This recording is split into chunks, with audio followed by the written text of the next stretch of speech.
Every parent knows that moment when fear grips your heart. For Emma Collins, it came on a quiet Tuesday afternoon when she realized her baby hadn't moved in hours. At 28 weeks pregnant, she'd grown used to gentle kicks that reminded her of the precious life inside her. But today, there was only stillness. She called 911 with shaking hands. "My baby isn't moving." The apartment felt eerily quiet. No sound from outside, just her shallow breathing and the weight of fear. Minutes felt like hours until sirens broke. Through the silence, Emma had no idea what she would discover that night would bring both tears and relief. What truth was waiting for her? Before we jump back in, tell us where you're tuning in from. And if this story touches you, make sure you're subscribed, because tomorrow I've saved something extra special for you. Emma Collins had always believed that life unfolded according to plan. Like the careful cataloging system she used at the Riverside Public Library, where she'd worked for the past 6 years. Books had their proper places, stories had their natural order, and people generally knew what to expect from one chapter to the next. At 28, she'd imagined her life would follow a similar pattern: marriage first, then children, a house with a white picket fence, and Sunday dinners with extended family gathered around a dining room table that actually seated more than 2 people. Reality, as it turned out, had different ideas about proper order. The cramped one-bedroom apartment on Maple Street wasn't the nursery she dreamed of, but Emma had made it work. Afternoon sunlight streamed through the windows she'd dressed with cream-colored curtains from the discount store, and she'd arranged her grandmother's rocking chair near the window where she could watch the old oak tree in the courtyard change with the seasons. The baby's corner occupied what should have been her reading nook, a white crib she'd assembled herself, a changing table that doubled as storage, and a small bookshelf already filled with children's classics she'd been collecting since her teens. Emma ran her hand along the crib rail, remembering the day she'd brought it home in her aging Honda Civic, the box barely fitting in the back seat. That was 3 months ago, when David still answered her calls, when she still believed he might come around to the idea of being a father. She'd spent that entire Saturday afternoon with the instruction manual spread across her living room floor, the smell of new wood and possibility filling the air. Mrs. Chun from next door had knocked twice to check on the hammering sounds, and both times had stayed to offer unsolicited advice about raising children and the reliability of men. Men run when they get scared, the 70-year-old widow had said, settling her small frame onto Emma's couch with the authority of someone who'd raised 5 children and buried 1 husband. But babies, they stay. They grow. They become the love you never knew you needed. Emma touched her belly, feeling the familiar curve that had become pronounced over the past few weeks. At 28 weeks, her body had fully committed to this new reality, even if her heart still caught sometimes when she thought about doing it all alone. The baby had been active lately, so active that she'd taken to talking to her belly. During the quiet evening hours, one hand resting on the spot where tiny feet seemed to favor kicking. "You're going to be a soccer player," she'd whispered just last night, smiling as a particularly strong kick made her breath catch. "Or maybe a dancer. Something that requires strong legs and a determined spirit." The conversations with her unborn child had become as routine as her morning cup of decaffeinated coffee and her evening prenatal vitamin. Dr. Martinez had encouraged her to talk to the baby during their monthly appointments, explaining how infants could hear and recognize voices. From inside the womb, Emma found comfort in the one-sided discussions, sharing her day, her worries, her plans for their future together. Her mother, Margaret, called every other day from her home 2 hours north in Cedar Falls. The conversations followed a predictable pattern: questions about Emma's health, reminders about proper nutrition, and carefully worded inquiries about whether David had come to his senses yet. Emma had stopped providing updates about David's continued silence 6 weeks ago. when it became clear that hoping for his return was causing more pain than accepting his absence. "You're stronger than you think, sweetheart," Margaret had said during their last conversation. "I raised you to be independent, and independence doesn't mean you can't ask for help when you need it." Emma's independence had been both a blessing and a source of loneliness. She'd built a quiet life around her job at the library, where she spent her days helping patrons find exactly the right book, organizing community reading programs, and maintaining the peaceful atmosphere that drew people seeking refuge from the chaos of daily life. Her colleagues, an eclectic mix of literature lovers and practical organizers, had become something like family, especially since her pregnancy announcement had been met with enthusiasm rather than judgment. Sarah, her closest friend since college, drove down from the city every few weekends, arriving with bags of groceries and endless energy for assembling baby furniture and washing tiny clothes. Sarah worked in marketing for a tech company, lived in a downtown loft, and had initially been skeptical about Emma's decision to keep the baby after David disappeared. But she'd quickly transformed into the pregnancy's most enthusiastic supporter, reading parenting books with the same intensity she applied to market research and creating detailed spreadsheets for everything from feeding schedules to college savings plans. "This baby is lucky to have you," Sarah had said during her last visit, folding impossibly small onesies while Emma sorted through hand-me-downs from the library's children's librarian. "And lucky to have an aunt who's going to spoil them absolutely rotten." The financial reality of single motherhood weighed on Emma's mind more than she admitted to anyone. Her salary as a librarian provided enough for her simple lifestyle, but adding childcare, medical expenses, and all the needs of a growing child would require careful budgeting and probably a second job eventually. She'd researched work from home opportunities, considered freelance editing, and investigated the library's policies about bringing infants to work during the early months that Mrs. Chun had offered to babysit. When the time came, an unexpected kindness from a neighbor who'd initially seemed stern and disapproving. The elderly woman had gradually revealed herself to be a repository of practical wisdom and fierce loyalty, showing up with homemade soup when Emma was too tired to cook and sharing stories about raising her own children in much more difficult circumstances. "In China, we have saying," Mrs. Chun had told her one evening as they sat on the building's front steps, watching other residents return from work. "It takes village to raise child. You have village. You just don't see it yet." Emma was beginning to understand what she meant. The network of support had emerged gradually, colleagues who offered to cover her shifts when morning sickness was particularly bad, neighbors who checked on her during evening walks, even the pharmacist who made sure her prenatal vitamins were always in stock and asked about her progress during each visit. The baby's room was small but complete. Emma had chosen soft yellows and greens, colors that would work for any gender, though she secretly hoped for a daughter. A girl who would grow up knowing she was wanted and loved, even if the circumstances weren't traditional. The ultrasound photos were tucked into the frame of her bedroom mirror, black and white images that looked like abstract art to most people, but revealed the miraculous reality of tiny fingers and the perfect curve of a spine. Dr. Martinez's office had become as familiar as her own home over the past 7 months. The monthly appointments had evolved from brief check-ins to longer conversations about birth plans, feeding options, and the practical realities of newborn care. Dr. Martinez, a woman in her 50s who delivered hundreds of babies, had a way of making Emma feel capable and prepared, even when uncertainty crept in during the quiet hours before dawn. "First babies have their own timeline," Dr. Martinez had explained during the last visit. "They teach their mothers patience before they're even born."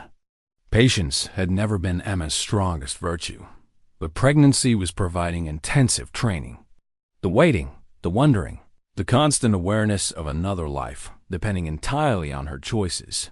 It was both terrifying and amazing. She'd given up caffeine, alcohol, and soft cheeses, started taking long walks around the neighborhood, and developed an appreciation for afternoon naps that surprised her former productivity-obsessed self. The Tuesday afternoon, that would change. Everything had started like any other. Emma woke feeling unusually tired, a sensation she attributed to the restless night she'd spent tossing and turning as the baby seemed to press against her ribs in particularly uncomfortable ways. She dressed for work in one of the 3 maternity outfits that still fit properly, eaten her standard breakfast of whole grain toast and orange juice, and driven the familiar route to the library with her favorite classical music station playing softly in the background. The morning had passed quietly, with Emma processing return books, helping a graduate student locate research materials, and organizing the children's section for the afternoon story time. It wasn't until her lunch break, when she sat in the small staff room with a turkey sandwich and a glass of milk, that she realized something felt different. The baby, who had been increasingly active over the past weeks, was unusually still. Emma pressed her hand to her belly and waited. Sometimes the baby slept for hours at a time, and Dr. Martinez had assured her that decreased movement could be normal as the pregnancy progressed and space became more limited. But something about the quality of the stillness felt wrong, like the difference between peaceful sleep and troubling silence. She finished her lunch and returned to work, telling herself that worry was just part of being a mother, that she was probably overreacting to a perfectly normal variation in the baby's activity. But as the afternoon wore on and she felt no familiar kicks or rolls, a cold fear began to settle in her chest. By 3 o'clock, Emma could no longer concentrate on her tasks. She excused herself from the reference desk, citing a doctor's appointment she didn't have, and drove home through streets that seemed unusually quiet. The apartment felt different. When she walked through the door charged with possibility and dread in equal measure, she changed into comfortable clothes, lay on her left side as Dr. Martinez had taught her, and waited. Nothing. She drank cold water, tried gentle prodding, played music near her belly. Still nothing. The silence felt profound and terrifying, like the moment between lightning and thunder when the world holds its breath. Emma looked at the ultrasound photo on her nightstand, the most recent image of her baby's profile, captured just 2 weeks ago. In the picture, tiny lips were clearly visible, and the technician had pointed out what looked like a thumb near the mouth. A perfectly formed little person, growing and developing exactly as expected. The clock on her bedside table read 3:47 p.m. when Emma finally admitted to herself that something was wrong. Her hands shook as she reached for the phone, and her voice broke when the dispatcher answered.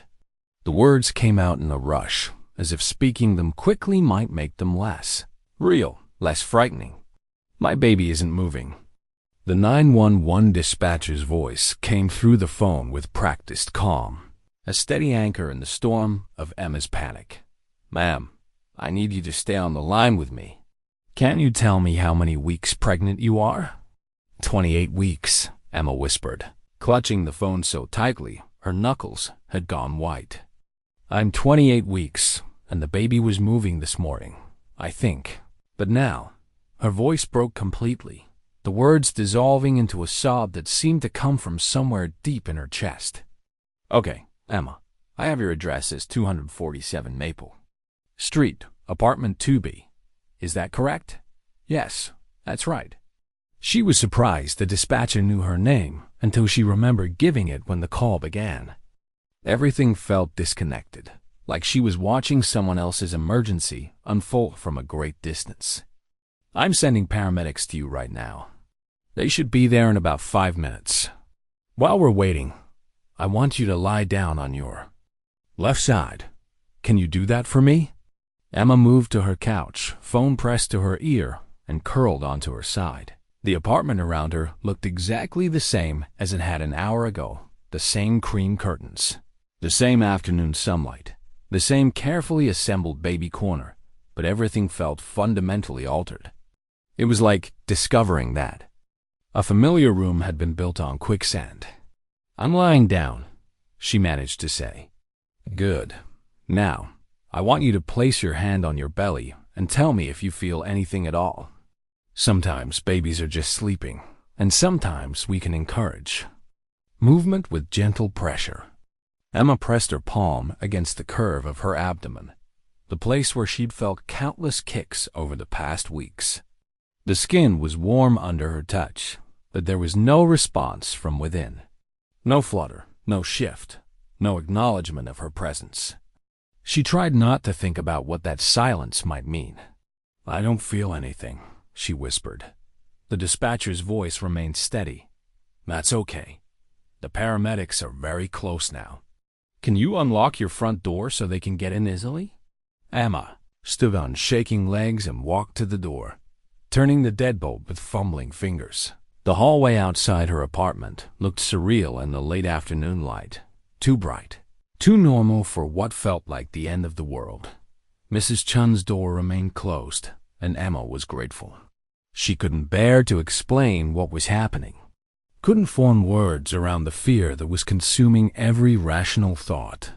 "The door is unlocked," she said, settling back onto the couch.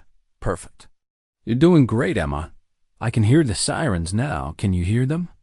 The wail of approaching emergency vehicles cut through the afternoon quiet, growing louder with each second. Emma had heard sirens countless times in her life, but never for herself, never racing toward her own crisis. The sound was both relief, and terror help was coming, but the fact that she needed help at all meant something was terribly wrong. "I can hear them," she said. "They're going to take very good care of you and your baby. The team that's coming has lots of experience with pregnancy emergencies. Try to stay calm and let them do their job." Heavy footsteps echoed in the hallway, followed by a firm knock on Emma's door. "Paramedics," a voice called. "They're here," Emma told the dispatcher. "Good. I'm going to let you go now so you can focus on them. You're going to be okay." Emma ended the call and opened the door to find two uniformed paramedics. A woman about her own age with kind eyes and a graying man who moved with the quiet efficiency of someone who'd seen every kind of emergency. They introduced themselves as Lisa and Mike, their voices calm and reassuring as they guided Emma back to the couch.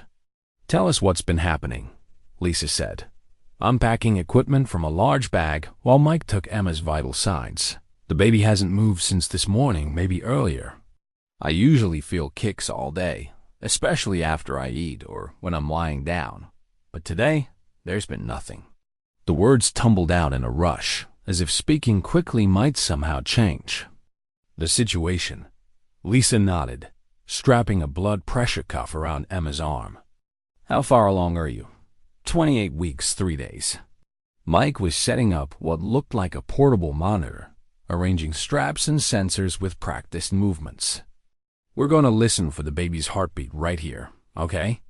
This might feel a little cold." He placed the device on Emma's belly, moving it slowly across the surface while watching a small screen. The seconds stretched into eternity as Emma watched his expression, searching for any sign of what he might be hearing. Finally, a rapid whooshing sound filled the room, unmistakably a heartbeat, fast and strong. Emma's sob of relief was so sudden and powerful that it left her breathless. "The baby's okay?" "The heartbeat sounds good," Mike said carefully. "Strong and in the normal range. But we want to get you to the hospital so they can do a more complete evaluation." Lisa had finished checking Emma's blood pressure and was gathering the equipment. Sometimes babies have quiet days, especially as they get bigger and have less room to move around. But it's always better to be safe and get checked out.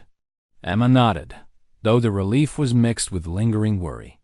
The heartbeat was reassuring, but something still felt wrong.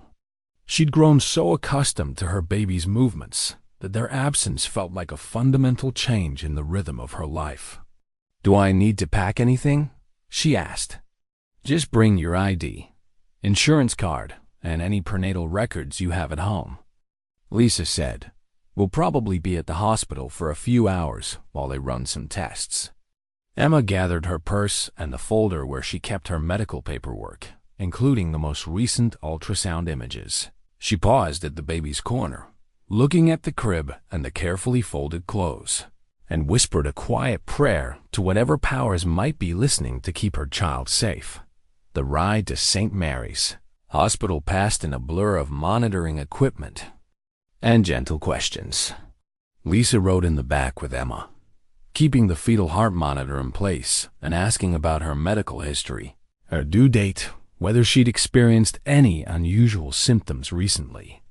Emma answered as best she could, though her mind kept circling back to the terrifying silence of the afternoon. "Is this your first baby?" Lisa asked as they turned into the hospital's emergency entrance. "Yes," Emma said. "I don't really know what's normal and what isn't. Maybe I'm overreacting." Mike turned from the driver's seat as they came to a stop. "You did exactly the right thing calling us. Every expectant mother should trust her instincts. If something feels wrong, it's worth checking out." The emergency room entrance was bustling with the controlled chaos of a busy hospital afternoon. Emma was wheeled inside on a gurney, though she felt perfectly capable of walking, and immediately surrounded by medical personnel asking questions and checking monitors. The transition from her quiet apartment to the bright, efficient world of emergency medicine was jarring. A nurse named Patricia took over Emma's care, asking many of the same questions the paramedics had covered while wheeling her toward the obstetrics unit. "Dr. Chen will be with you shortly," she said, settling Emma into a private room equipped with more monitoring equipment than Emma had ever seen in one place. "Dr. Chen?" Emma asked. "Dr. Sarah Chen, our chief of obstetrics. She's excellent, been delivering babies here for 15 years. You're in very good hands." Emma lay back on the hospital bed, sensors and monitors attached to various parts of her body, listening to the steady rhythm of her baby's heartbeat that continued to sound strong and regular. The fear that had gripped her so completely in her apartment was beginning to recede, replaced by the exhaustion that follows any intense emotional experience. She looked at the ultrasound photo she brought with her, studying the profile of her unborn child. In just 12 weeks, give or take, she would hold this baby in her arms.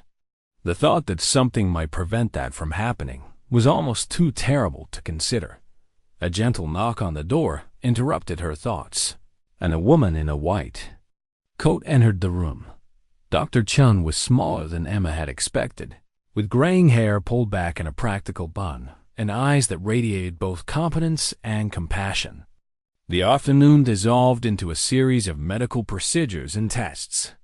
A phlebotomist drew several vials of blood for various analyses, checking for infections, kidney function, and other conditions that might affect amniotic fluid production.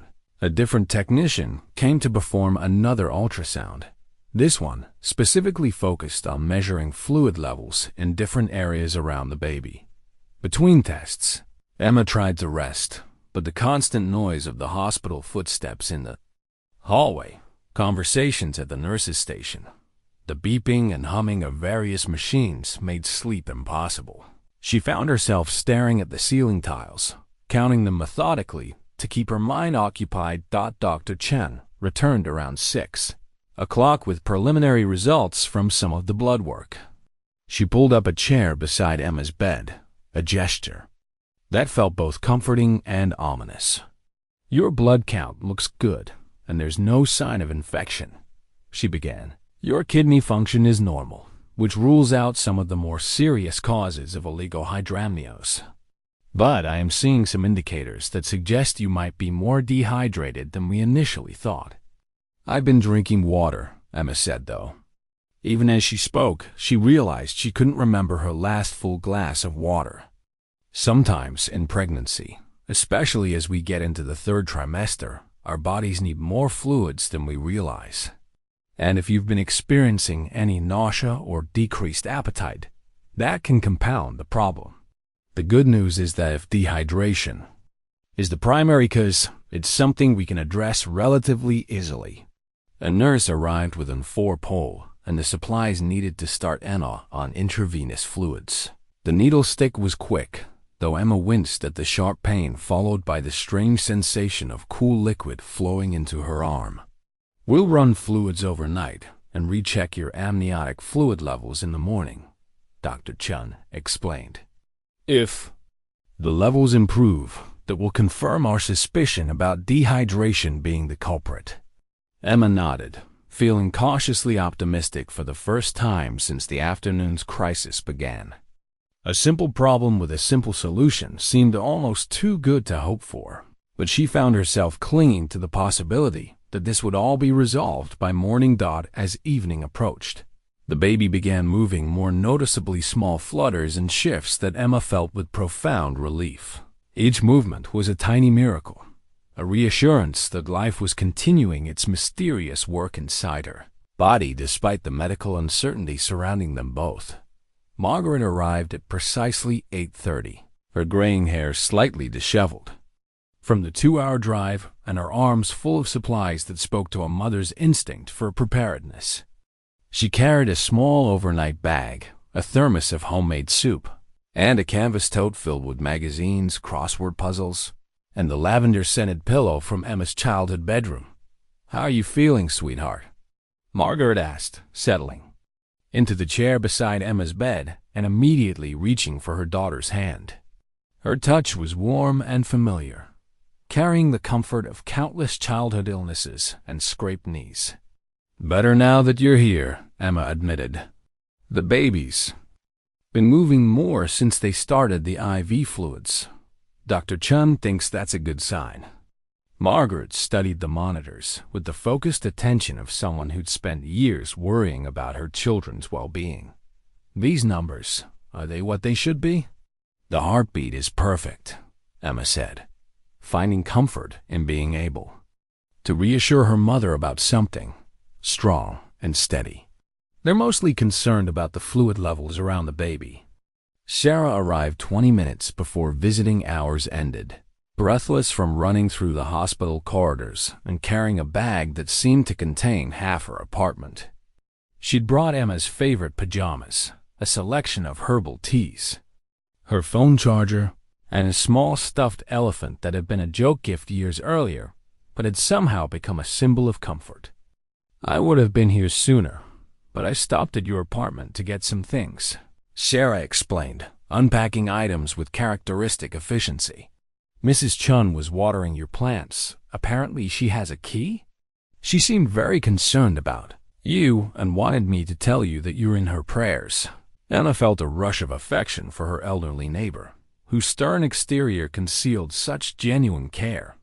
The image of Mrs. Chun tending to Emma's plants while she lay in the hospital was both touching and surreal. "She's been like a grandmother to me since I moved in," Emma said. "I should call her tomorrow and let her know how things are going." The 3 women spent the remaining visiting time discussing practical matters: how long Emma might need to stay in the hospital, whether someone should contact her workplace, what would happen if the problem turned out to be more serious than simple dehydration. Margaret had already taken the next day off from her job at the county clerk's office, and Sarah was planning to work remotely so she could stay nearby. After her mother and best friend left for the night, Emma settled into the strange routine of hospital sleep, dozing fitfully between nurses' visits, listening to the constant symphony of medical equipment, and monitoring every movement from the baby with heightened awareness. The 4 fluids continued their steady drip, and gradually Emma began to feel more hydrated than she had in weeks. Around 3 in the morning, she woke to stronger movement from the baby, definite kicks and rolls that felt familiar and reassuring. Emma placed both hands on her belly and whispered to her child in the darkness of the hospital room. "I was so scared today," she said softly. "But you're okay, aren't you? You're just growing and getting stronger, and maybe Mama needs to take better care of herself so she can take better care of you."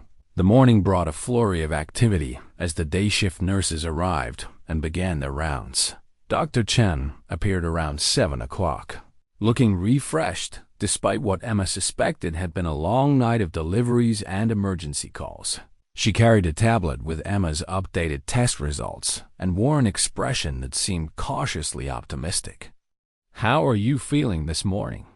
Dr. Chen asked, checking the monitors and reviewing the night's data.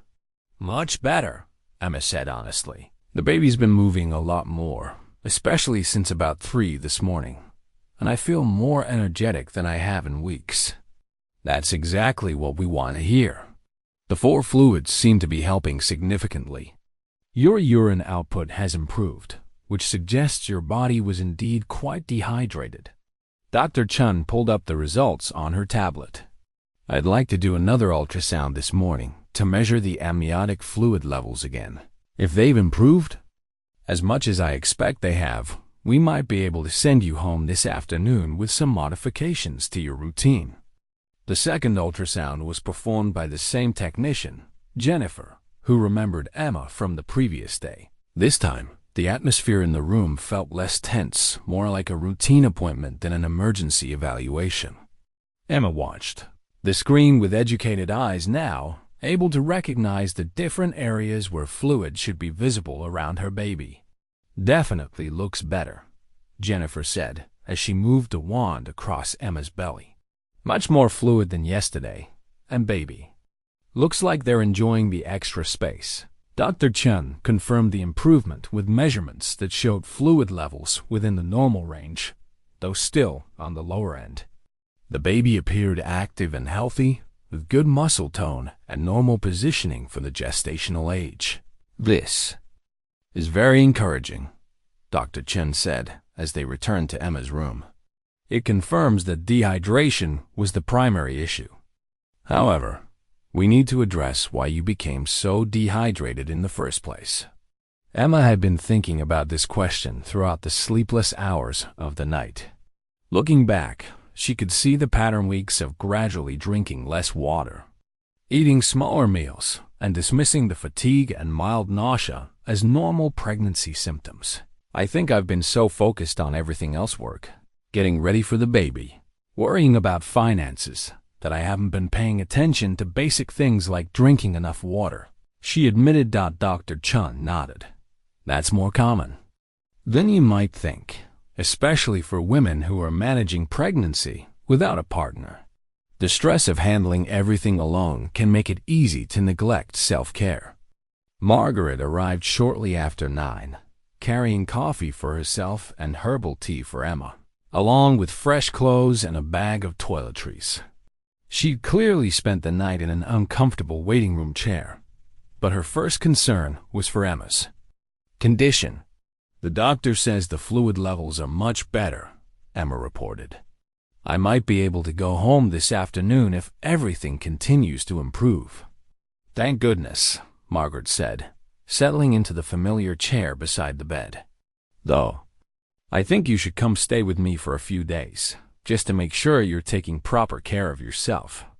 The suggestion was tempting, but Emma felt a strong pull toward her own space, her own routine, and the independence she'd worked so hard to maintain. "I appreciate the offer, Mom, but I think I'll be okay at home. I just need to be more mindful about hydration and nutrition." Dr. Chen returned around noon with Emma's discharge instructions, a comprehensive list that included specific guidelines for fluid intake, signs to watch for that might indicate recurring problems, and a schedule for more frequent prenatal appointments. Emma would need to see her regular obstetrician within 2 days and return to the hospital immediately if she noticed any decrease in fetal movement. "The most important thing is prevention," Dr. Chen emphasized. "Drink at least 8 glasses of water daily more if you're active or if the weather is hot. Set reminders on your phone if you need to. Eat regular, nutritious meals even if you don't feel particularly hungry. And don't hesitate to call if anything feels wrong." Sarah arrived as Emma was getting dressed in her regular clothes, which felt strange after 24 hours in hospital gowns. The familiar weight of her own clothing was comforting, a sign that she was transitioning back to normal life, though. She suspected normal would look different now. "Ready to get out of here?" Sarah asked, though her tone carried the relief of someone who'd been genuinely worried. "More than ready," Emma said, gathering the few possessions she'd accumulated during her stay. The 4 had been removed from her arm, leaving only a small bandage as evidence of her medical intervention. The ride home felt like a journey between 2 different worlds. The hospital had been a place of controlled crisis, where every aspect of her body's function was monitored and managed by professionals.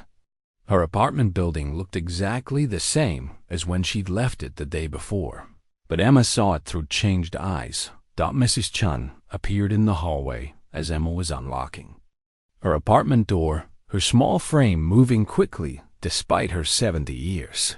"You are home. I was so worried when the ambulance came yesterday."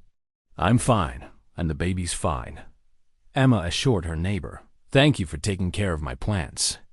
"Plants are easy. Babies are harder," Mrs. Chun said with the authority of experience.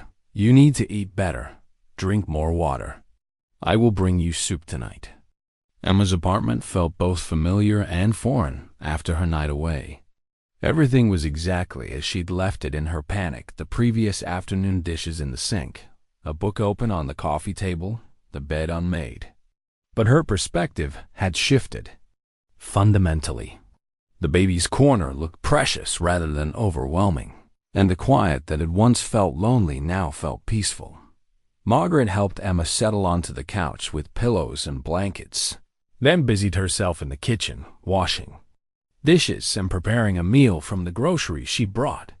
Sarah organized Emma's discharge paperwork and set up reminders on her phone for medication and fluid intake. "I know you want to be independent," Margaret said, as she served Emma a bowl of homemade chicken soup, "but you don't have to do everything alone. We want to help."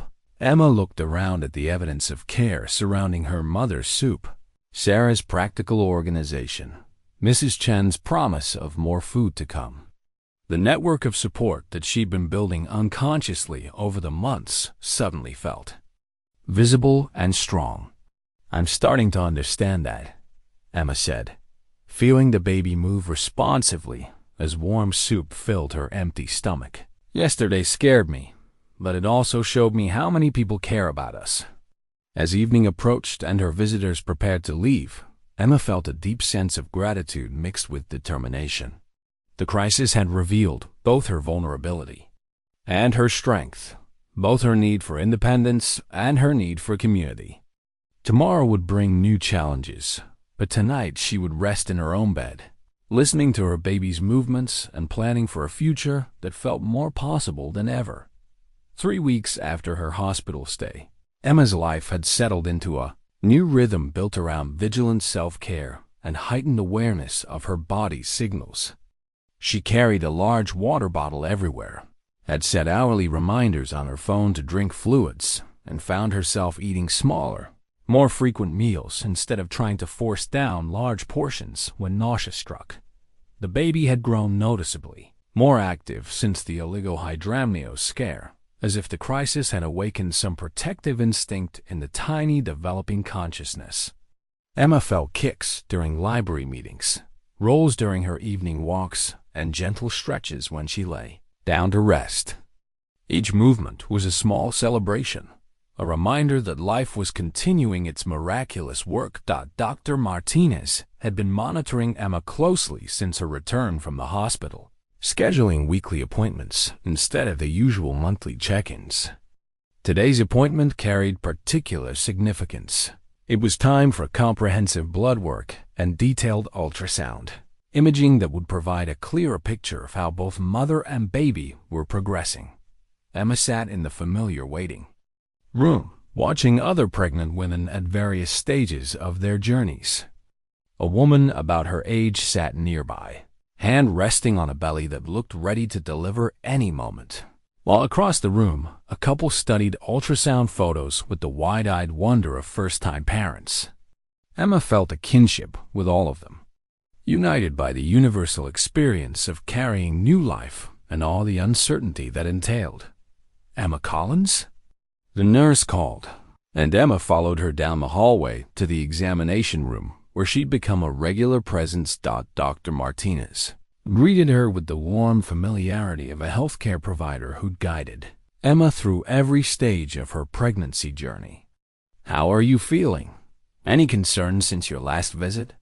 "Much better overall," Emma reported. "I've been keeping a log of fluid intake like you suggested, and I'm averaging about 10 glasses of water a day. The nausea comes and goes, but it's manageable." "That's good to hear. And fetal movement?" "Very active. Sometimes I think the baby's training for the Olympics in there."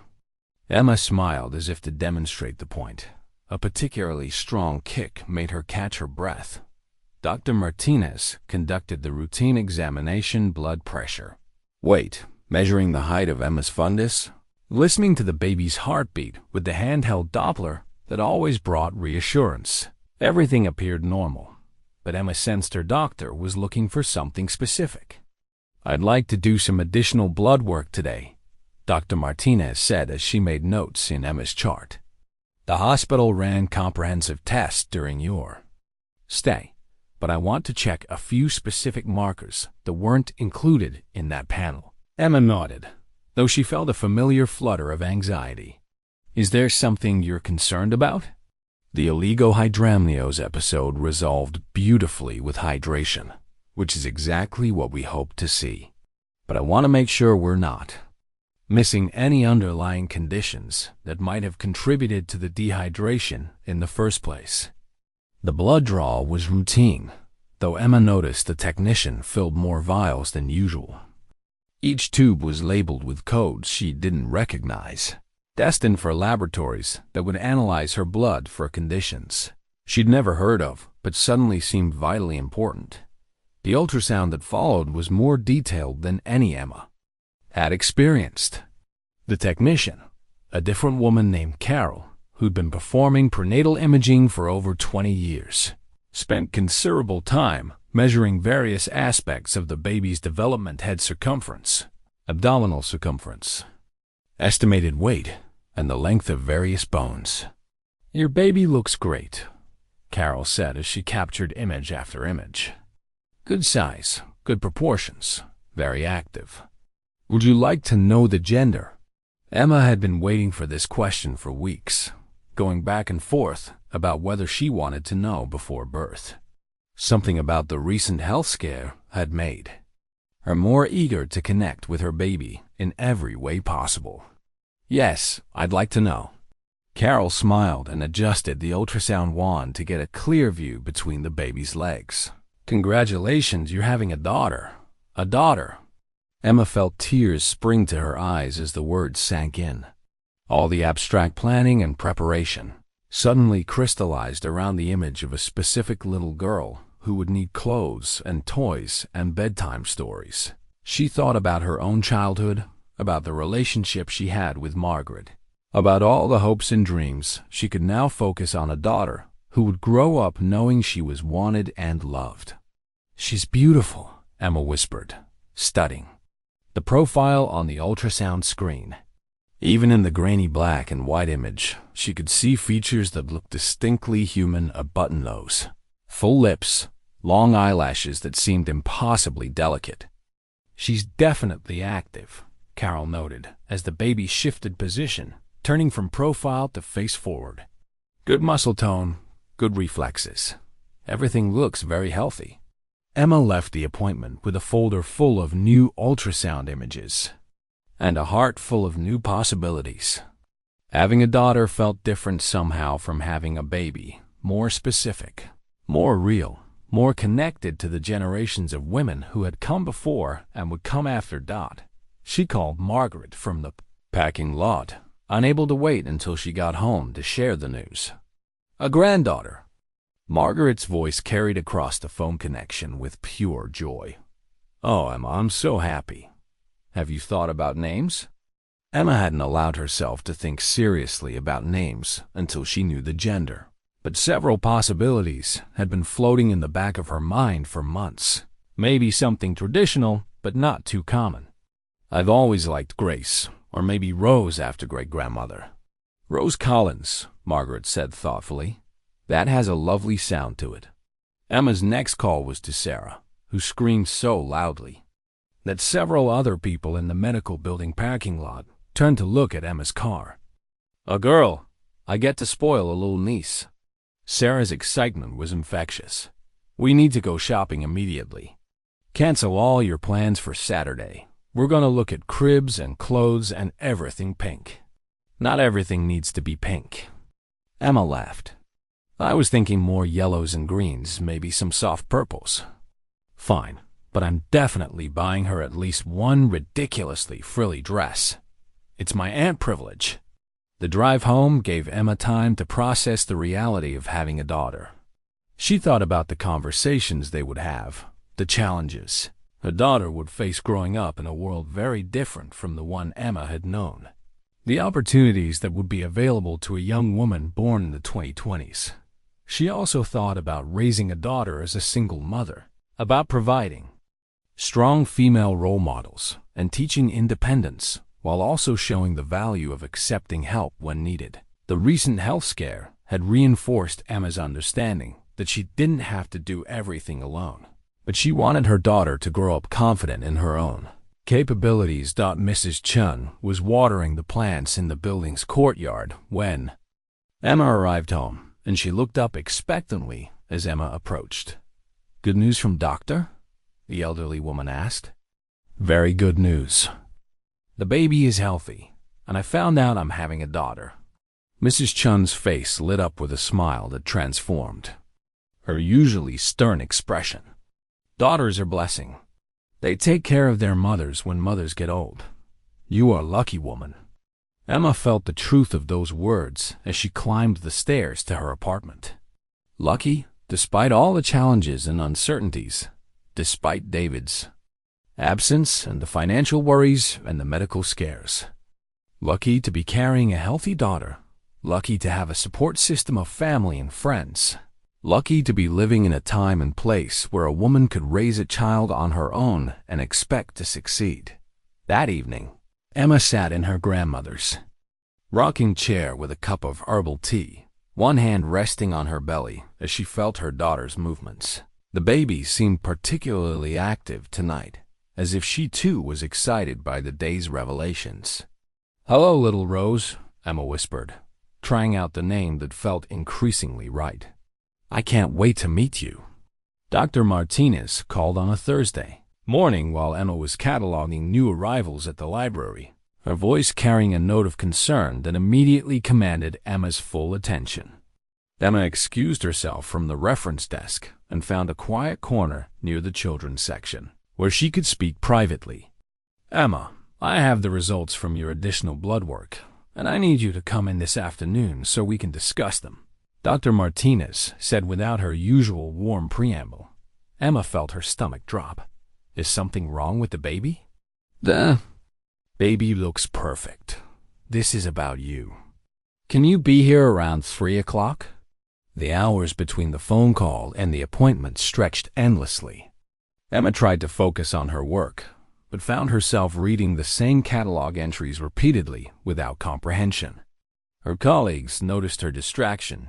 Jennifer, the head librarian, offered to cover her afternoon duties, and Marcus, the young reference assistant, brought her tea without being asked. Everything okay? Jennifer asked during Emma's lunch break. You seem worried about something. Just a follow-up appointment about some tests, Emma said, not wanting to explain the complexity of her medical situation. Probably nothing, but you know how doctors like to be thorough. Margaret offered to drive down for the appointment, but Emma declined, not wanting to worry her mother unnecessarily until she knew what they were dealing with. Sarah was in meetings all afternoon but promised to be available by phone the moment. Emma had information to share. Dr. Martinez's office felt different that afternoon, more serious, less routine than Emma's recent weekly visits. Dr. Martinez gestured for Emma to sit in a comfortable chair beside her desk rather than on the FISRE examination table, a signal that this conversation would be more discussion than medical procedure. The blood work revealed something we need to address, Dr. Martinez began, opening Emma's file to a page covered with numbers and abbreviations. You have a condition called hyperemesis gravidarum, severe pregnancy, nausea, and vomiting that goes beyond normal morning sickness. Emma frowned. But I haven't been vomiting much. Just some nausea here and there. That's what makes your case unusual. Most women with hyperemesis have severe, persistent vomiting. But you appear to have what we call subclinical hyperemesis. Your body is experiencing the metabolic effects of the condition without the obvious symptoms. Dr. Martinez explained that the blood tests had revealed elevated levels of certain hormones and metabolic markers consistent with hyperemesis gravidarum. The condition had been causing chronic dehydration and nutritional deficiencies that had contributed to the oligohydramnios episode 3 weeks earlier. This explains why you've been feeling tired and having mild nausea, Dr. Martinez continued. Your body has been working overtime to maintain the pregnancy while dealing with this hormonal imbalance. Is it dangerous? Emma asked, placing a protective hand on her belly. It can be if left untreated, but now that we know what we're dealing with, we can manage it effectively. The good news is that many women with hyperemesis go on to have perfectly healthy pregnancies and babies with proper treatment. The treatment plan Dr. Martinez outlined was comprehensive and slightly overwhelming. Emma would need to take anti-nausea medication twice daily, increase her fluid intake even beyond the current high levels, and take additional vitamin supplements to address deficiencies the blood work had revealed. Most significantly, she would need much more frequent monitoring, twice-weekly appointments for the remainder of her pregnancy. Will this affect the baby's development? Emma asked. Rose should be fine as long as we stay on top of your condition, Dr. Martinez assured her. The baby has been growing well despite your body's struggles, which actually shows how resilient she is. Emma felt a mixture of relief and apprehension as she left the doctor's office with prescriptions and detailed instructions. The diagnosis explained so much about how she'd been feeling over the past months, but it also meant her pregnancy would be more complicated than she'd hoped. The drive home gave her time to process this new information and plan how to share it with her support network. She decided to call Margaret first, knowing her mother would want comprehensive details and would probably insist on providing additional help. Hyperemesis gravidarum, Margaret repeated carefully when Emma explained the diagnosis. I've never heard of that. Apparently it's related to the hormones that maintain pregnancy, but they don't completely understand what causes it, Emma said. The important thing is that it's treatable and the baby isn't affected. Are you sure you don't want me to come stay with you for a while? This sounds like something you shouldn't be managing alone. Emma appreciated her mother's concern, but she'd been thinking about this during the drive home. I think I can handle it with the medication and more frequent doctor visits. But maybe you could come for a long weekend soon? I'd love the company, and we could work on setting up more of the nursery. Sarah's reaction was more emotional when Emma called her that evening. Why didn't the doctors catch this earlier? You've been suffering for months without knowing what was wrong. Dr. Martinez said it's hard to diagnose when the symptoms aren't severe, Emma explained. Most women with this condition are hospitalized because they can't keep food down. I was just tired and mildly nauseous, which seems normal for pregnancy. Well, at least now they know how to help you. And this explains why you've been so exhausted. Lately, Emma started the new medication regimen that evening, taking the first dose of anti-nausea medicine with dinner. The pills were small and easy to swallow, though she wondered how long it would take to notice any improvement in how she felt the day Mrs. Chun knocked on her door around 8 o'clock, carrying a container of homemade chicken and rice soup that smelled like comfort and healing. I hear from your mother that you have pregnancy sickness, the elderly woman said, settling the soup container on Emma's kitchen counter. In China, we make special soup for pregnant women who cannot keep food down. This one is mild will not upset your stomach. Emma was touched by the thoughtfulness and the efficient communication network between her mother and neighbor. Thank you, Mrs. Chun. That's very kind. Pregnancy is not easy, especially alone. But you are a strong woman, and baby is strong too. I can tell by how she kicks when I see you in hallway. That night, Emma sat in the rocking chair with a bowl of Mrs. Chun's soup, feeling Rose's movements as she ate. The soup was indeed gentle on her stomach, and for the first time in weeks, she felt genuinely hungry and able to enjoy food. She thought about the diagnosis and what it meant for the remainder of her pregnancy. More medical appointments, more monitoring, more complexity in what she'd hoped would be a straightforward journey to motherhood. But she also felt relief at finally understanding why she'd been feeling unwell, and gratitude for a medical team that had identified the problem before it became serious. The baby's movements that evening seemed particularly strong and reassuring, as if Rose was responding to her mother's improved nutrition and hydration. Emma placed both hands on her belly and spoke softly to her daughter. "We're going to take better care of ourselves now," she promised. "Mama's going to get the help she needs so you can keep growing strong and healthy." As she prepared for bed, Emma felt cautiously optimistic about the path forward. The diagnosis was concerning, but it was also empowering to know what she was dealing with and how to address it. Tomorrow would bring the first full day of her new treatment routine, and with it, the hope that she would finally start feeling like herself again. The call came on a rainy Tuesday morning 2 weeks after Emma's hyperemesis diagnosis, when she was finally beginning to feel the benefits of her new treatment regimen.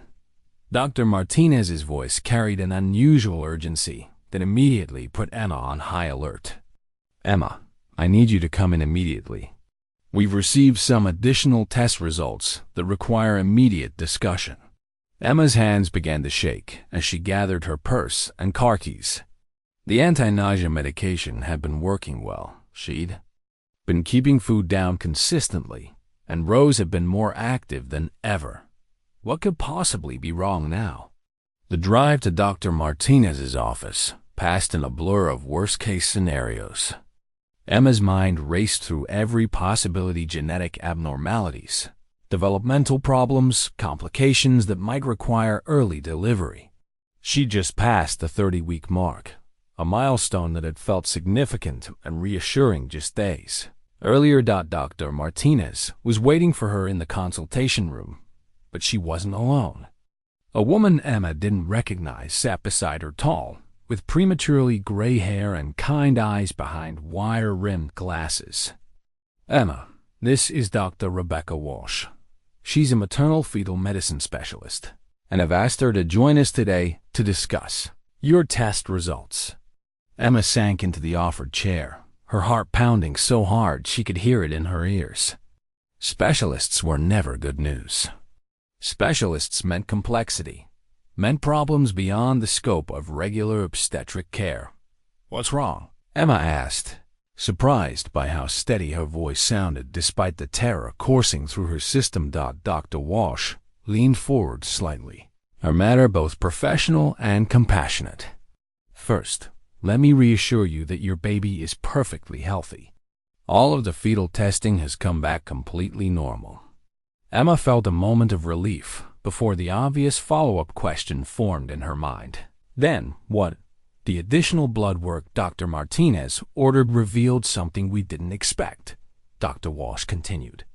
"You have a rare genetic condition called glucose 6-phosphate dehydrogenase deficiency, G6PD deficiency for short." Emma stared at her blankly. "I've never heard of that." "Most people haven't. It's a genetic condition that affects how your red blood cells process certain substances. In your case, it's been interacting with your pregnancy hormones to create the hyperemesis symptoms you've been experiencing."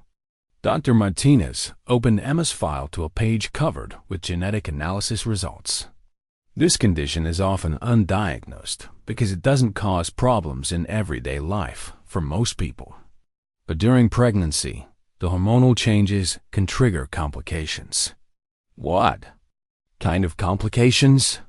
Emma asked, though she wasn't sure she wanted to know the answer. Dr. Walsh explained that G6PD deficiency could cause severe reactions to certain medications, foods, and environmental stressors. More concerning for Emma's current situation, it meant her hyperemesis could potentially worsen as her pregnancy progressed, and there were restrictions on which medications and treatments would be safe for her. The anti-nausea medication you've been taking, we need to stop that immediately, Dr. Martinez said. It's one of the drugs that can trigger a serious reaction in people with G6PD deficiency. Emma felt the world shift beneath her feet. The medication had been helping her feel better than she had in months. The prospect of losing that improvement felt devastating. What happens if I stop taking it? She asked. We'll need to manage your hyperemesis through other methods, Dr. Walsh said. Fluid therapy, dietary modifications, and careful monitoring. It's more complex, but it's definitely manageable. Dr. Martinez was already preparing paperwork for an immediate change in Emma's treatment plan. I want you to start therapy this afternoon. We'll set up a home health service so you can receive fluids at your apartment rather than coming to the hospital every day. The revelation about the genetic condition raised other questions that crowded Emma's mind faster than she could process them. Is this something Rose could inherit? There's a possibility, Dr. Walsh admitted. G6PD deficiency is passed from mothers to children, but not all children inherit it. We'll be able to test Rose after she's born. Emma thought about her family medical history, wondering if anyone else carried this genetic quirk that had remained hidden until now. Her mother had never mentioned anything similar, but perhaps it had never been triggered by the right circumstances. How long have I had this condition? You've had it your entire life, Dr. Walsh explained. The gene was present from birth, but many people with G6PD deficiency never experience any symptoms. Pregnancy created the perfect storm of hormonal changes to trigger the hyperemesis response. The implications of the diagnosis extended beyond Emma's immediate pregnancy concerns. Dr. Walsh provided her with a comprehensive list of medications, foods, and substances she would need to avoid for the rest of her life.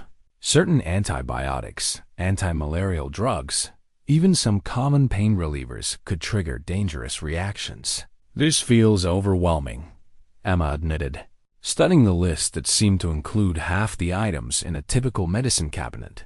It's a lot of information to process, Dr. Martinez acknowledged. But remember, you've been living with this condition unknowingly for 28 years without any problems. Now that we know about it, we can make sure you avoid the triggers. The appointment concluded with a detailed plan for the remainder of Emma's pregnancy. Daily fluid therapy at home, weekly blood work to monitor her condition, and twice weekly appointments to check on both her health and Rose's development.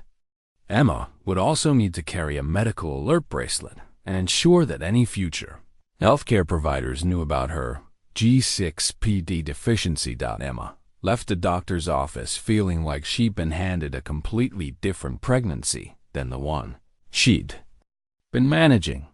The genetic condition explained so much: the persistent fatigue, the unusual presentation of hyperemesis, even some minor health issues she'd experienced years earlier that had never been adequately explained.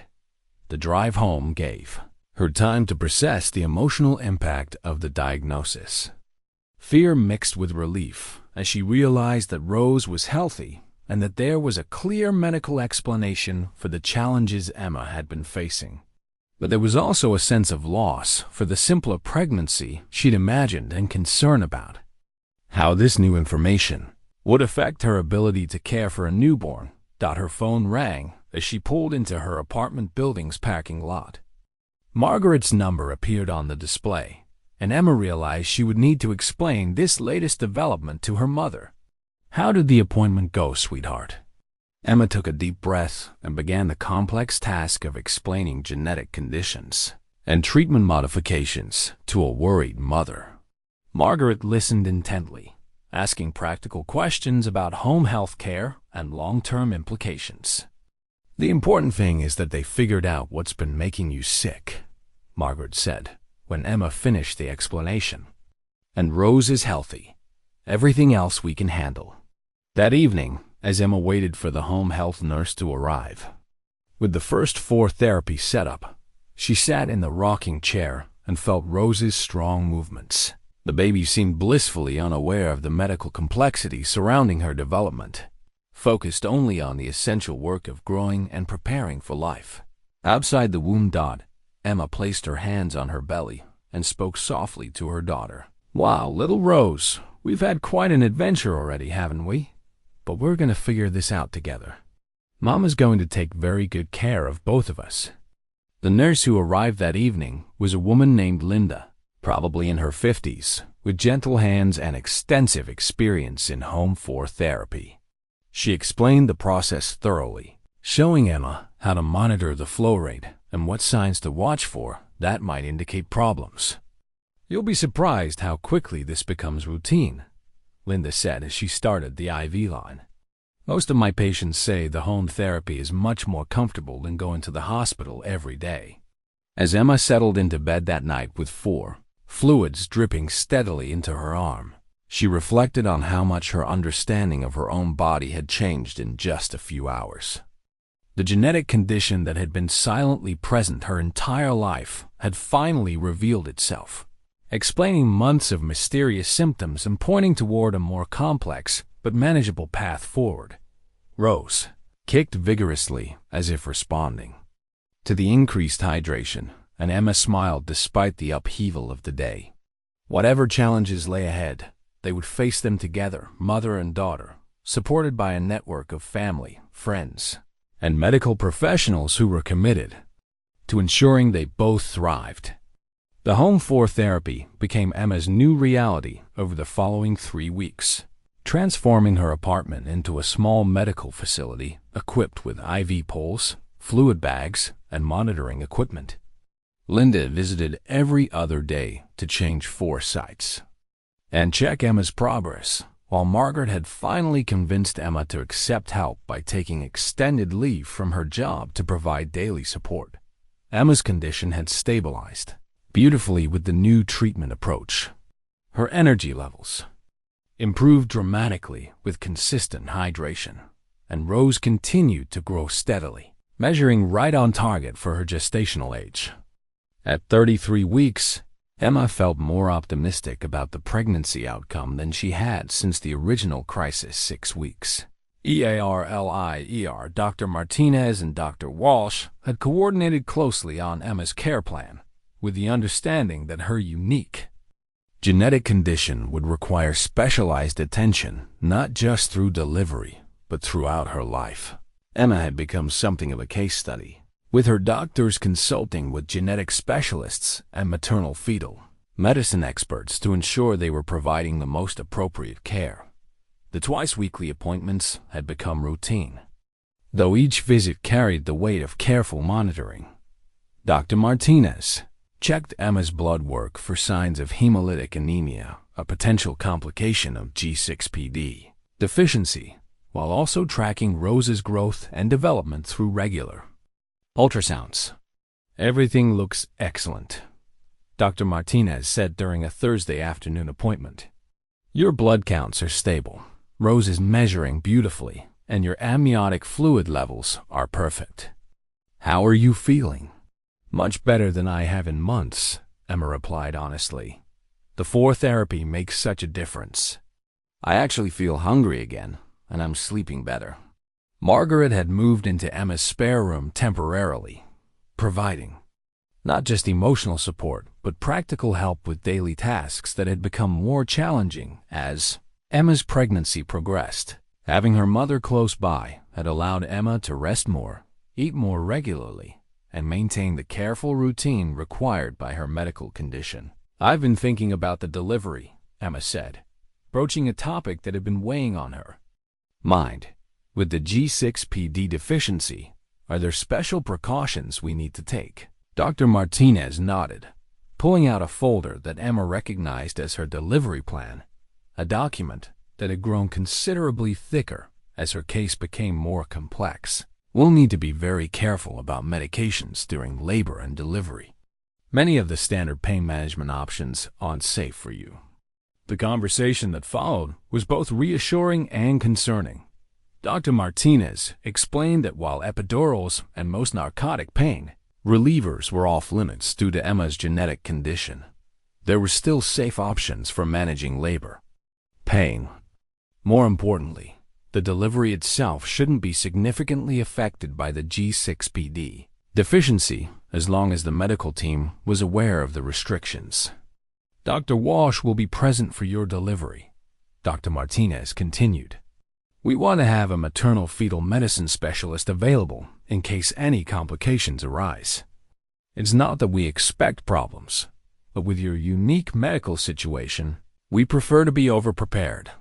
Emma appreciated the thoroughness, though she felt a familiar flutter of anxiety about how complicated her delivery was going to be compared to the straightforward birth experience she'd originally imagined. Margaret squeezed her hand reassuringly as Dr. Martinez outlined a detailed delivery plan. The good news is that Rose appears to be developing perfectly, Dr. Martinez said, reviewing the most recent ultrasound images. She's in the right position. Good size, strong heartbeat. From the baby's perspective, there's no reason to expect anything other than a normal delivery. After the appointment, Emma and Margaret stopped for lunch at a small cafe near the medical center. Emma had developed a routine of eating immediately after doctor visits, when her stress levels were lower and her appetite was more reliable. Are you worried about the delivery? Margaret asked as they waited for their food. A little, Emma admitted. Everything has gotten so complicated medically. Sometimes I wonder if I'm going to be able to handle labor and delivery without all the usual pain management options. Margaret smiled with the wisdom of someone who'd given birth before modern pain management became routine. Women have been having babies for thousands of years without epidurals, sweetheart. Your body knows what to do, and you're stronger than you think. That afternoon, Sarah drove down from the city for one of her regular visits, arriving with bags of groceries and an update on the nursery furniture she'd been assembling in her spare time. Sarah had become increasingly involved in Emma's pregnancy as the medical complexity increased, researching G6PD deficiency and pregnancy complications with the same intensity she brought to her marketing projects. I found a support group online for women with G6PD deficiency, Sarah announced as she unpacked organic vegetables and herbal teas. There are actually quite a few women who've had successful pregnancies with this condition. I printed out some of their stories for you. Emma was touched by Sarah's research, though she sometimes felt overwhelmed by the amount of medical information she was expected to process. The stack of printouts Sarah handed her included success stories, dietary recommendations, and tips for managing G6PD deficiency as a new mother. One woman said the hardest part was remembering to check ingredients in everything: vitamins, medications, even some foods can trigger reactions, Sarah said. But she's had 3 healthy babies since her diagnosis. The 3 women spent the evening organizing the nursery, which had evolved from a simple baby corner into a fully equipped room ready for Rose's arrival. The crib was assembled and dressed with soft yellow bedding. The changing table was stocked with supplies, and the bookshelf was filled with stories Emma planned to read to her daughter. Mrs. Chun appeared at the door around 7 o'clock, carrying a container of soup and wearing the expression of someone with important news to share. I have been talking to my sister in California, she announced without preamble. She knows women who have same condition as you. She says they all have healthy babies, but you must be very careful about what you eat and what medicine you take. Emma invited Mrs. Chun to join them for tea, and the elderly woman settled onto the couch with the authority of someone who'd appointed herself as Emma's unofficial medical advisor. In China, we have many foods that are not good for people with this condition, Mrs. Chen continued. Fava beans, some soy products. My sister will send me a list of foods to avoid. Margaret and Sarah exchanged glances, both amused and touched by Mrs. Chum's determination to contribute to Emma's care. The growing network of support around Emma's pregnancy had surprised everyone, creating connections between people who might never have otherwise met. Mrs. Chen, would you like to be Rose's honorary grandmother? Emma asked impulsively. I know. She's going to need all the wisdom and love we can surround her with. The elderly woman's stern expression softened into something approaching tenderness. I would be honored. In China, we say it takes village to raise child. This baby will have very good village. That evening, after Margaret and Sarah had settled into their respective sleeping arrangements and Mrs. Chun had returned to her apartment, Emma sat in the rocking chair with her hands on her belly, feeling Rose's evening activity period begin. The baby seemed to have developed a routine with distinct periods of wakefulness and sleep that Emma had learned to recognize. Hello, little Rose, Emma whispered. You're going to meet everyone soon. Your grandmother Margaret, your Aunt Sarah, your honorary grandmother Mrs. Chun. They're all so excited to love you.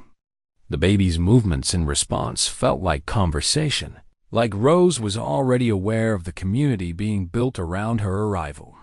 Emma thought about the delivery plan, about the medical complexity that would surround Rose's birth, and about the life they would build together after that momentous day Dr. Martinez had scheduled Emma's next appointment for the following Monday, when they would discuss the timing of delivery. At 33 weeks, Rose was developed enough to survive if early delivery became necessary, but everyone hoped she would continue growing safely until closer to full term.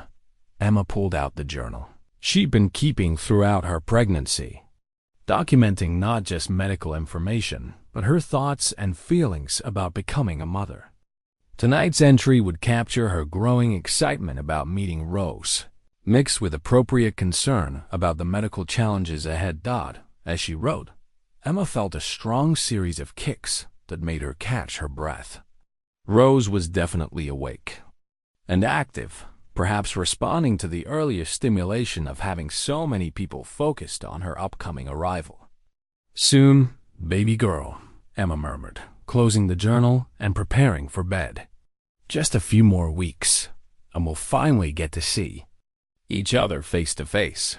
The foreline in her arm was a constant reminder of the medical complexity surrounding this pregnancy, but tonight it felt less like a burden and more like a lifeline keeping both her and Rose healthy as they approached the finish line of this remarkable journey together.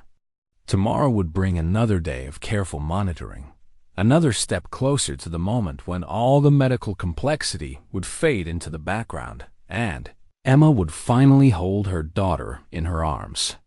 That moment felt both impossibly distant and surprisingly close as Emma drifted off to sleep with Rose dancing gently inside her, both of them surrounded by love and anticipation for the adventure ahead.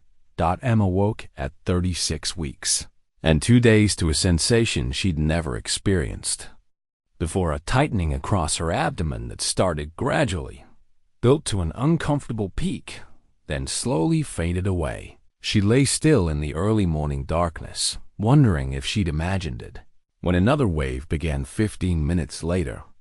Margaret was already awake in the kitchen, preparing Emma's morning force setup and the carefully planned breakfast that had become part of their daily routine. The sight of her mother moving efficiently through familiar tasks was comforting, though Emma felt a flutter of nervousness about the contractions. "Mom," Emma called softly, not wanting to cause alarm but needing to share what was happening. "I think I might be having contractions." Margaret appeared in the bedroom doorway immediately, her expression shifting into the focused alertness of someone who'd been anticipating this moment for weeks. "How long have they been going on?" "Just 2 so far," about 15 minutes apart. They're not terribly painful, but they're definitely different from anything I've felt before. Margaret sat on the edge of Emma's bed, automatically reaching for her daughter's wrist to check her pulse, a maternal habit from years of monitoring childhood illnesses. "We should call Dr. Martinez and let her know what's happening." The contractions continued throughout the morning, gradually becoming more regular and slightly more intense. Dr. Martinez asked Emma to come in for evaluation, though she cautioned that early labor could sometimes stop on its own, especially with first pregnancies. Emma's hospital bag had been packed for 2 weeks, sitting by the front door like a patient sentinel waiting for this moment. Margaret gathered the additional supplies they'd need for potentially extended hospital stay, while Emma took what might be her last shower in her own apartment for several days. The drive to the hospital felt surreal, like crossing a threshold into an entirely different phase of life. Emma had made this journey so many times over the past months for routine appointments, but today carried the weight of impending motherhood. Rose seemed to sense the significance too, moving actively as if preparing for her debut. Dr. Martinez was waiting for them in the labor and delivery unit, along with Dr. Walsh and a nurse named Patricia, who specialized in high-risk pregnancies. The examination room was larger than the ones Emma had become accustomed to, equipped with more sophisticated monitoring equipment and staffed with additional medical personnel. "Let's see what's happening," Dr. Martinez said as she began examination. The contractions were definitely real and productive. Emma's cervix had begun to dilate, though she was still in very early labor. "This is it," Dr. Walsh confirmed after reviewing the monitoring data. Rose has decided she's ready to meet the world a few weeks early. Emma felt a mixture of excitement and terror as the reality sank in. After months of preparation and medical complexity, the moment had finally arrived when she would meet her daughter face to face. "Is it safe for her to be born now?" Emma asked, though she knew from previous discussions that 36 weeks was considered late preterm and generally resulted in healthy outcomes. "Rose should do beautifully," Dr. Martinez assured her. "She's been measuring well, and 36 weeks is early, but not concerning. We'll have the NICU team available as a precaution, but we expect this to be a straightforward delivery." Margaret was admitted to stay with Emma throughout labor, a decision that felt both practical and emotionally necessary. Margaret had become Emma's primary support person over the past weeks, understanding the medical complexity better than anyone else and providing the steady presence Emma needed during uncertainty.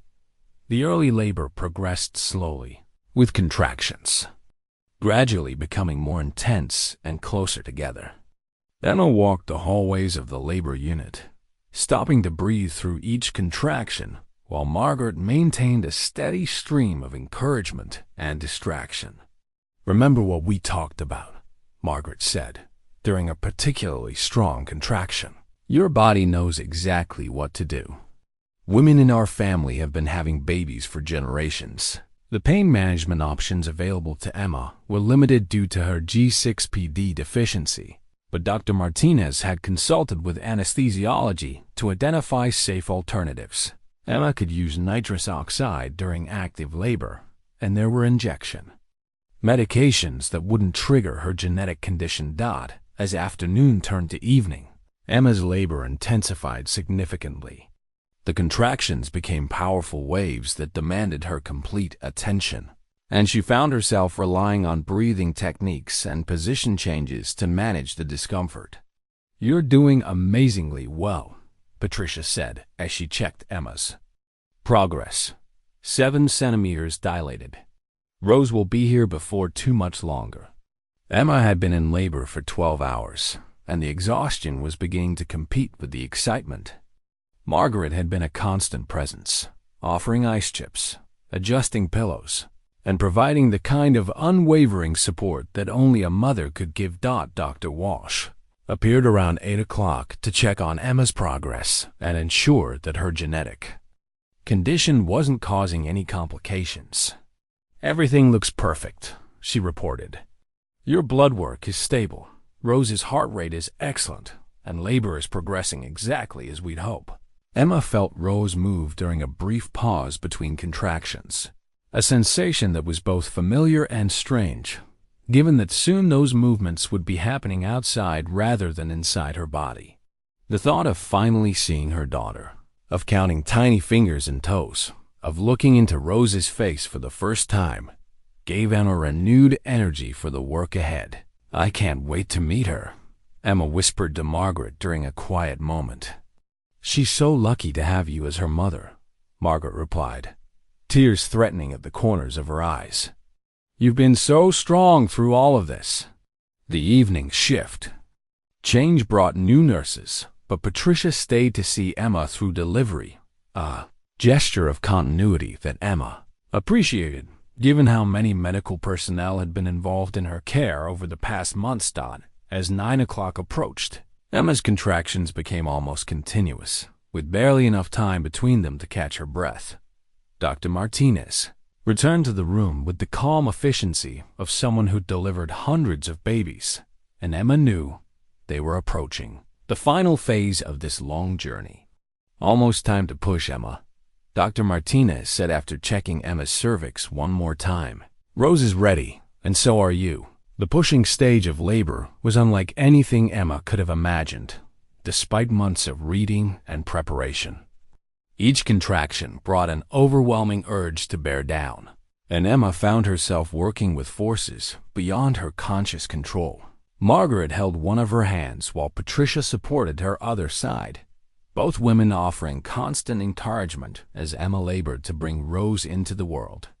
"I can see her head," Dr. Martinez announced after what felt like hours, but was probably only 30 minutes of pushing. "She has hair, Emma, dark hair, just like yours." Emma felt a surge of energy at the thought of seeing her daughter for the first time. The pain was intense, but it felt purposeful now, each contraction bringing Rose closer to her first breath of outside air. "One more big push," Dr. Martinez coached. "I can see her face now." Emma gathered every ounce of strength she had left and pushed with determination that surprised her. Suddenly, there was a sensation of release, followed immediately by the sound she'd been waiting to hear for 9 months. Rose's first cry, strong and indignant and absolutely perfect. "She's here," Dr. Martinez said, lifting a tiny, wriggling baby girl into Emma's view. Rose Collins, born at 9:47 p.m., weighing 6 pounds, 2 ounces. Emma's first sight of her daughter was overwhelming in its reality. Rose was smaller than Emma had expected, covered in vernix and blood, with a shock of dark hair and tiny fists waving in protest at the sudden change in her environment.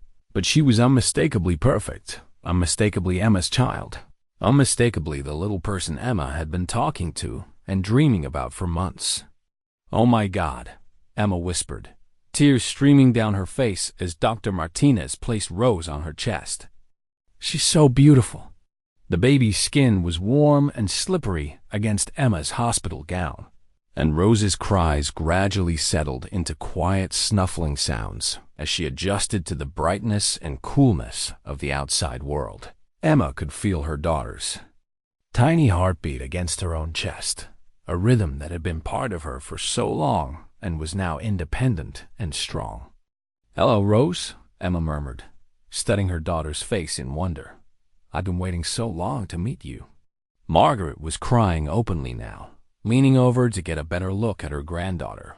"She's perfect, Emma. Absolutely perfect." The medical team worked efficiently around the emotional reunion, completing the necessary procedures while allowing Emma and Rose to have their first moments together. Patricia performed the initial newborn assessment right on Emma's chest, checking Rose's breathing, color, and reflexes without separating mother and baby. "She looks great," Patricia reported. "Good muscle tone, excellent color, breathing beautifully on her own. Being a few weeks early doesn't seem to have affected her at all." Dr. Walsh had been monitoring the delivery from nearby, ready to intervene if Emma's genetic condition caused any complications. But the birth had proceeded smoothly, with no signs of the hemolytic crisis that had been a concern with G6PD deficiency. "How are you feeling, Emma?" Dr. Walsh asked as Dr. Martinez completed the delivery of the placenta and began the repair work that followed childbirth. "Tired but amazing," Emma said honestly, unable to take her eyes off Rose's face.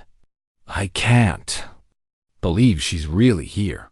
Rose had settled into quiet alertness, her dark eyes open and seemingly focused on Emma's face. The connection Emma felt was immediate and profound. This tiny person who had been part of her for so long was now a separate individual, but the bond between them felt stronger than ever. Margaret was taking pictures with Emma's phone, capturing the first moments of Rose's life and Emma's introduction to motherhood. The images would later serve as treasured documentation of the moment Emma's life changed forever. But right now, the focus was entirely on the miracle of new life, breathing quietly in Emma's arms. "Would you like to try nursing?" Patricia asked, after Rose had been on Emma's chest for about 20 minutes. Emma nodded, though she felt nervous about this next step in caring for her daughter. Patricia helped position Rose near Emma's breast, and after a few tentative attempts, the baby latched on with an instinct that amazed Emma. "Natural-born nurser," Patricia said approvingly. "Some babies take a while to figure it out, but Rose seems to know exactly what to do." The sensation of nursing her daughter was both strange and wonderful. Another connection in the growing web of relationship between mother and child. Emma felt her body responding to Rose's needs in ways that seemed to bypass conscious thought. Hormones and instincts taking over to ensure her daughter's survival and comfort. Dr. Martinez completed her work and updated Emma on her condition. "Everything looks excellent. No complications from the delivery, and your blood work shows that the G6PD deficiency didn't cause any problems during labor." As Emma and Rose were transferred to a recovery room for their first night together, Emma felt overwhelmed by gratitude for the medical team that had guided them safely through the complexity of her pregnancy. The monitors and equipment that had been constant companions for weeks were finally being disconnected, replaced by the simple reality of a mother holding her healthy, newborn daughter. Margaret settled into the reclining chair that would be her bed for the night, unwilling to leave Emma and Rose during these first precious hours. The room was quiet, except for the soft sounds of Rose's breathing and occasional contented sighs as she nursed. "I love you so much already," Emma whispered to Rose as the baby dozed in her arms. "We did it, little girl.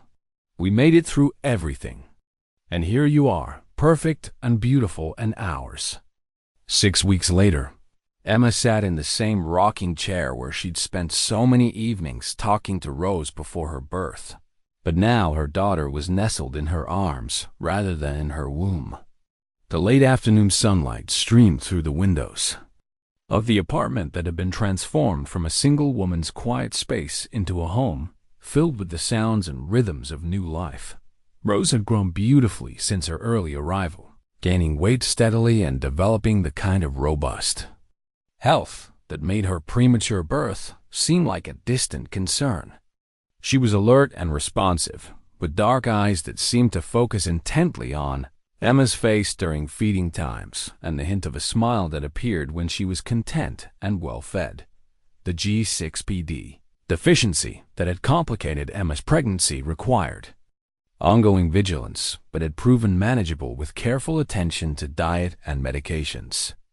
Emma wore a medical alert bracelet now and carried a list of substances to avoid, but her energy levels had returned to normal, and she felt healthier than she had in months. Dr. Martinez had discharged Emma from pregnancy care with words of congratulation and admiration for how well she'd managed such a complex medical situation. "You should be proud of yourself," she'd said during their final appointment. "Not every woman could have handled what you went through with such grace." Emma's maternity leave from the library would continue for another 6 weeks, giving her time to establish routines with Rose and adjust to the reality of single motherhood. The financial concerns that had worried her during pregnancy seemed less overwhelming now that she was actually living the reality.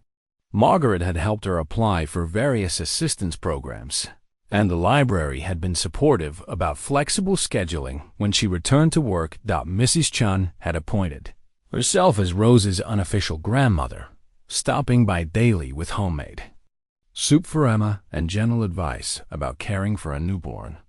The elderly woman had a natural way with babies, and Rose seemed to calm immediately when Mrs. Chun held her and spoke in soft Mandarin. "The babies understand all languages," Mrs. Chun had explained when Emma marveled at Rose's response to the unfamiliar sounds. "They know when someone loves them, no matter what words are used." Sarah visited every weekend, bringing groceries and endless enthusiasm for her role as Rose's aunt. She'd learned to change diapers with impressive efficiency and had already started a college savings account for her niece, despite Emma's protests that it was too early for such planning. "It's never too early to invest in Rose's future," Sarah had insisted. "Besides, I need to start saving now if I'm going to spoil her properly for the next 18 years. Margaret had returned to her job and her own life 2 hours away, but she called daily and visited frequently. The experience of supporting Emma through the medical complexity of her pregnancy had strengthened their relationship in unexpected ways, creating a deeper understanding and appreciation between mother and daughter. "I'm so proud of how you handled everything," Margaret had said during one of their phone conversations. "Watching you become a mother has been one of the greatest privileges of my life." Emma had been surprised by how naturally motherhood had come to her, despite all her worries about doing it alone. The sleepless nights were challenging, but the moments of connection with Rose during feeding times, when the baby gazed intently at her face, when Rose's tiny hand grasped Emma's finger, made every difficulty worthwhile. The apartment had been reorganized around Rose's needs, with a changing station in the living room, a bassinet beside Emma's bed, and baby supplies integrated into every room. But rather than feeling cluttered or chaotic, the space felt complete in a way it never had when Emma lived there alone. Emma had started keeping a new journal, documenting Rose's development and her own experiences as a new mother. The entries captured everything from amusing moments, Rose's reaction to her first bath, her expressions during feeding times, to more profound reflections on the transformation of identity that came with parenthood. "Dear Rose," she wrote one evening while her daughter slept peacefully in her arms, "I want you to know that every challenge we faced before you were born was worth it. The doctor's appointments, the medical complexity, the worry and uncertainty, all of it led to this moment when I'm holding you and marveling at how perfect you are." The birth announcement Sarah had designed featured a photograph of Rose sleeping peacefully, with the simple text, "Rose Margaret Collins, born October 15th, 6 pounds 2 ounces 19 inches long. Healthy and loved beyond measure." The cards had been sent to friends, family, and colleagues, sharing the joyful conclusion to a pregnancy that had tested everyone's patience and faith. Emma thought often about the phone call that had started everything, her panicked voice telling the 911 dispatcher that her baby wasn't moving. The memory seemed like it belonged to a different person now, someone who didn't yet understand how strong she could be, how capable she was of handling whatever challenges arose. Rose stirred in her arms, making the small sounds that indicated she was waking up and would soon be ready to eat. Emma shifted position in the rocking chair, automatically adjusting to her daughter's needs in ways that had become instinctive over the past weeks. "Hello, beautiful girl," Emma murmured as Rose's eyes opened and focused on her mother's face. "Are you hungry?" The nursing routine that had seemed so daunting in the hospital had become one of Emma's favorite parts of the day. The quiet intimacy of feeding her daughter, the way Rose's tiny hand rested against Emma's skin, the contentment that settled over both of them during these peaceful moments, all of it reinforced the bond that had begun forming long before Rose's birth. As evening approached, and the apartment filled with the golden light that had become associated in Emma's mind with this new chapter of her life, she reflected on how much had changed since that frightening afternoon when she'd called for help. She'd learned that she was stronger than she'd known, that accepting help didn't diminish her independence, and that the love she felt for her daughter was more powerful than any fear or uncertainty. Rose finished nursing and settled back into the drowsy contentment that characterized most of her days. Emma held her daughter close, breathing in the sweet scent that was uniquely Rose's, feeling the steady rhythm of the tiny heartbeat that had reassured her through so many worried moments.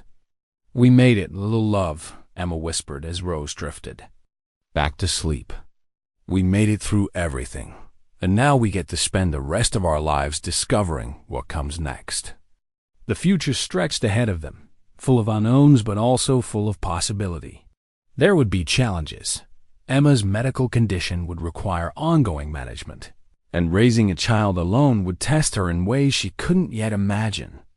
But tonight, sitting in the rocking chair with her daughter sleeping peacefully in her arms, Emma felt ready for whatever adventures lay ahead. They had survived the crisis that could have ended in tragedy and emerged stronger, more connected, and more grateful for the simple miracle of life, continuing its eternal work of renewal and hope.